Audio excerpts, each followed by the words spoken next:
आगामी नाशिक त्र्यंबकेश्वर कुंभमेळ्याच्या पार्श्वभूमीवर शिर्डी विमानतळाचे मोठ्या प्रमाणावर विस्तारीकरण करण्यास मुख्यमंत्री देवेंद्र फडणवीस यांनी मान्यता दिलेली आहे। त्यानुसार शिर्डी विमानतळावरती 2 नवे हेलिपॅड व 8 वाहनतळ उभारण्यात येणार असून याशिवाय टर्मिनल अद्ययावत करण्याचं कामही करण्यात येणार आहे। सध्या शिर्डी विमानतळावरती कार्गो टर्मिनलचं काम वेगाने सुरू असून येत्या काळामध्ये त्याचं लोकार्पण अपेक्षित आहे। 2027 मध्ये होणाऱ्या त्र्यंबकेश्वर नाशिक कुंभमेळा दरम्यान देश विदेशातून येणाऱ्या भाविकांसाठी शिर्डी विमानतळ हा प्रमुख प्रवेशद्वार ठरणार आहे। कुंभमेळ्याच्या वेळी प्रचंड गर्दी होण्याची शक्यता लक्षात घेता शिर्डी विमानतळाचं विस्तारीकरण अत्यंत महत्त्वाचं ठरणार आहे। याचाच आढावा घेतलेला आहे आमचे प्रतिनिधी प्रशांत शर्मा यांनी।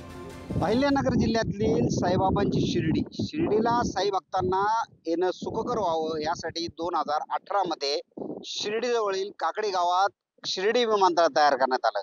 या विमानतळाला अल्पावधीतच चांगला प्रतिसाद मिळू लागल्याने आज मितीला सुमारे 10 ते 12 जी विमानं आहे ती शिर्डी विमानतळावर येतात आणि तितकीच विमानं बाहेर जातात। आता आगामी नाशिक आणि त्र्यंबकेश्वर येथे होणाऱ्या कुंभमेळ्याच्या पार्श्वभूमीवर शिर्डी विमानतळाच्या विस्तारीकरणाचा मुद्दा पुन्हा समोर आला आहे।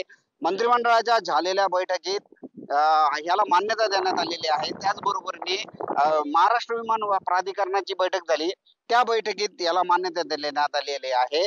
सध्या शिर्डी विमानतळाची जी इमारत आहे ती इमारत तशी तोडकी पडते आहे। ती इमारत विस्तारीकरणाचा शुभारंभ ही नरेंद्र मोदी यांच्या हस्ते करण्यात आला होता। त्यानंतर आता शिर्डी विमानतळावर विमानांच्या बरोबरीनेच 2 हेलिपॅड तयार करण्याची मान्यता देण्यात आली असून त्याचबरोबरीने तब्बल 8 वाहनतळ जे आहे ते आता शिर्डी विमानतळावर उभारले जाणार आहेत। एकंदरीतच शिर्डी विमानतळावर येणाऱ्या प्रवाशांची संख्या मोठी असल्याने आणि त्यात आगामी सिंहस्थ मेळा पाहता या ठिकाणच्या सुखसुविधा वाढवण्याकडे भर दिला जातोय।